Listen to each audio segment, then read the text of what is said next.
Hey guys, welcome back. Today we're going to be doing both metal and how to do metal more specifically in non-metallic fashion using metallic paints. Now that seems like a bit of an oxymoron, and it kind of is. Just understand that what you're seeing on screen is the absolute final finished product.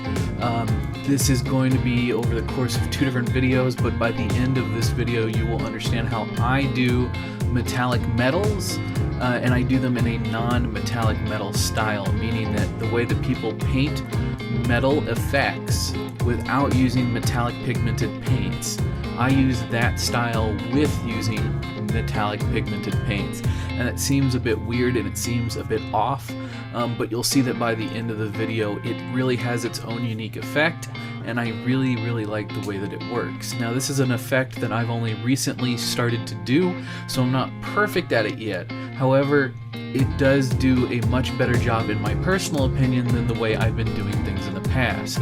Now, in the video that you're about to watch, I recorded this through on my phone, so the audio is a little bit weird, but I wanted to make sure that I said everything that needed to be said while I had miniatures on screen to show you. So I apologize for the reduction in quality of the audio that you're about to receive, but I promise you that the message is still the same.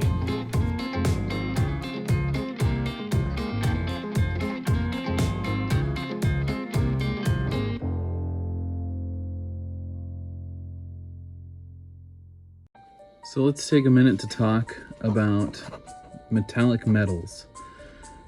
I don't personally know of anybody who could paint something like this using non-metallic metal, meaning just straight paint with no metallized pigments. What I mean by metallized pigments is, as an example, lead belcher is a very metallized pigment. There are actual flecks of metal in the paint, and along with that thick medium, that is what allows you to paint silver on a miniature. I don't know anyone who could paint something like this in non-metallic metal. And this isn't meant to be a flex on me. This is just simply stating why I feel that metallic metals have a place in miniature painting. At a certain point and a certain level, you get good enough where people start thinking that you should be painting everything in non-metallic metals.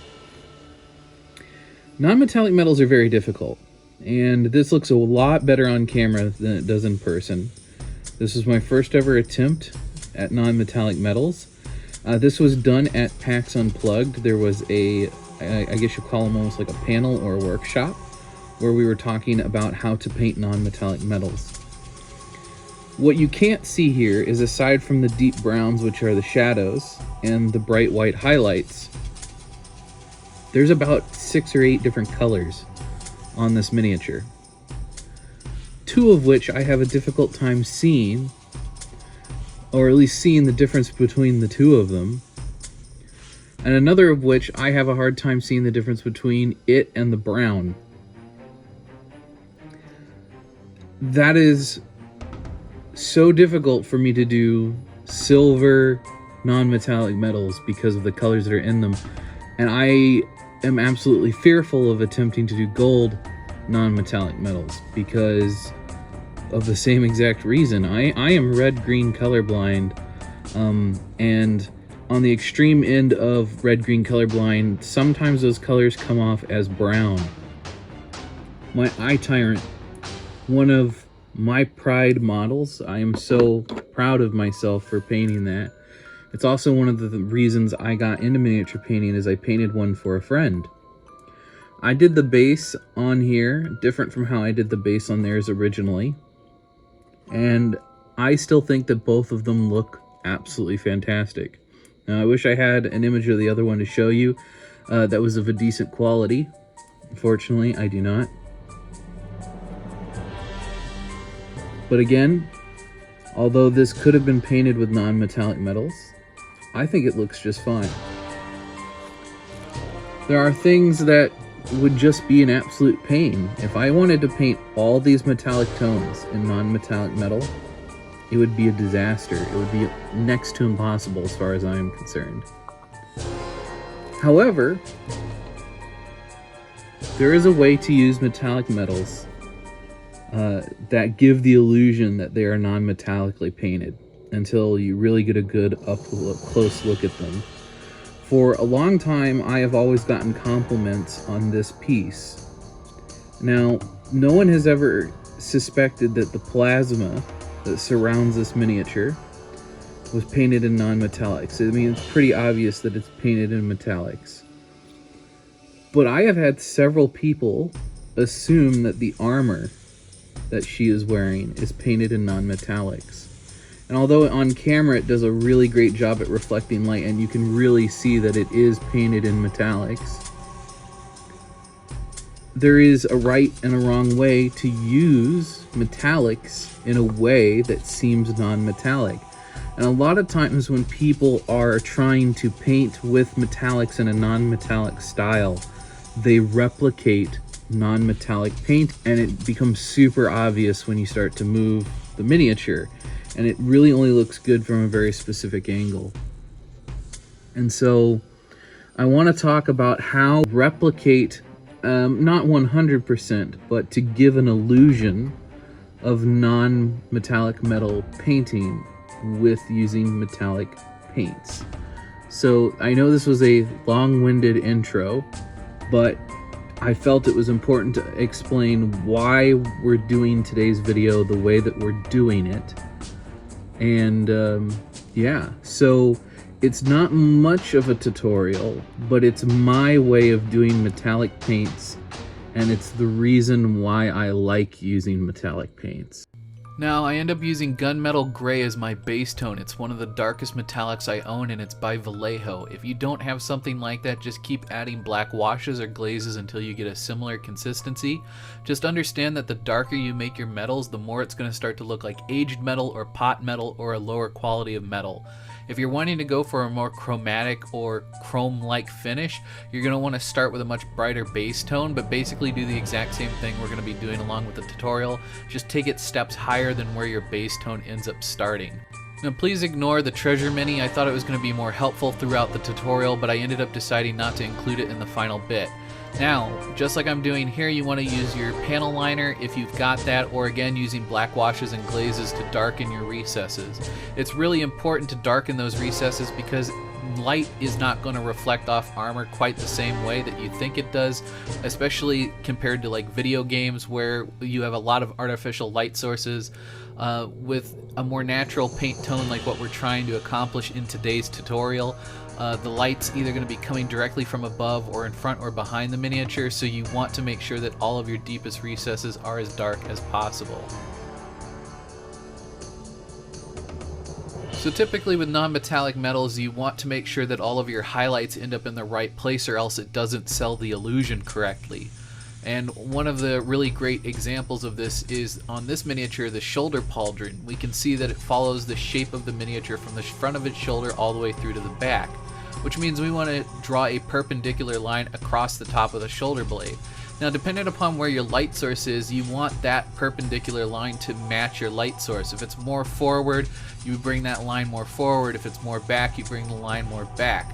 Now, if you're going for a more chromatic finish or a more mirror-like finish, you want to keep in mind the environment that the miniature is in, and instead of highlighting up to a pure silver, you want to start adding in tones of the environment. So if it's in a very dusty environment, you want to start adding some browns into your silver, or if it's in a more forest-like environment, you may want to glaze in some greens, and the reason for that is it's going to be reflecting the trees of the environment around it.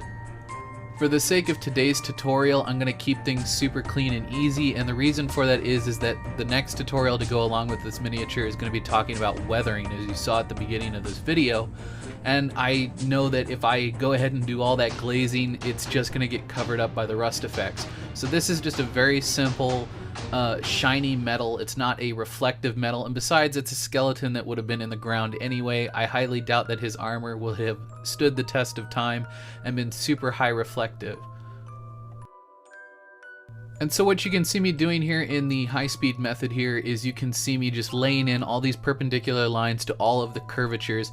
Now with things like the helmet and the back of the gauntlets, I am starting with the highest points and then I'm bringing it in an arrow shape. And instead of doing a straight line, we're curving that line, and that's just going to help to simulate the way that light reflects off of those curved surfaces. Now with things like the arms and the legs, you can see me adding highlights in the quarters, meaning instead of just putting one singular light source, it looks as though there's a light source coming from everywhere. Now I've done this because I want my light source to be directly above the model, and as you spin the model using non-metallic metal ways of painting, it wouldn't look correct when using metallic paints. Now this may not be correct, and I know that some more experienced painters would say that this is the wrong way of doing this, but this is just my way of painting metallic metals in a non-metallic fashion, and this really helps to sell the illusion when you're looking at the model from multiple angles as opposed to only looking at it from a singular angle. This is the difference between using a play piece and a display piece. Now I noticed the camera is having a bit of a hard time with focusing on the miniature, so I went ahead and I colored in some of the other areas. I've got the cape all colored up, I got the tabard, I did a lot of the bone, and I'm hoping that this is going to help the camera to focus better. And as you can see, I do believe that it does focus a bit better, so I'm not having to hold my hand behind it quite so much. Now unfortunately for my miniature, this is kind of as far as we're taking things, but you can already start to see the way that it's starting to shape up. If I really wanted this to look more chromatic like, I would start with making my highlights a bit broader and I would take it up to almost pure white. And in fact, you can even add a little bit of white to silver to kind of brighten things up a bit, or even put down a base layer of white and then glaze your silver in on top of it. Things like this work really well with airbrushes, even on small miniatures, because you can get quite small needles to do that sort of work, but you can do this all by hand. And then one of the final steps that you can do if you're not quite happy with the way that everything looks is that you can go in and you can do some edge highlighting with the brightest silver that you have in places where the miniature is still a little dark. And what that's going to do is it's going to help to make things look like scratches and dings and dents in the places where the armor is being worn the most, as well as you can go in and add in little highlights all over where the miniature has chainmail. And this is really going to help to sell things, but this ultimate illusion is all building up to what will be the final video, which is once we start to add rust effects. So I know that today's video didn't really have tons of painting in it compared to a normal video, and I am sorry about that. However, this video is really just a technique video and the basics to set you guys up for what will be the next video. I know YouTube doesn't really like a two-part series video, which is why I've filmed it the way that I have. So this is how I do metallics, and then next week's video is how I do rust effects on top of metallics. Like I said, I know that today's video was kind of a weird one because a lot of it was just expose of me explaining how the basics of things work. Today's video is more of a back to basics video, whereas next week's video is going to be more of how I do things. And hopefully you guys understand that, and hopefully those of you who are new to painting have learned something. I know that those of you who have probably been painting for a while may not have learned anything from this video, and that's okay. Just know that, as you can see on screen now, the tutorial that will be coming along with next week really takes this miniature to the next level and really makes it something really awesome to put on the table.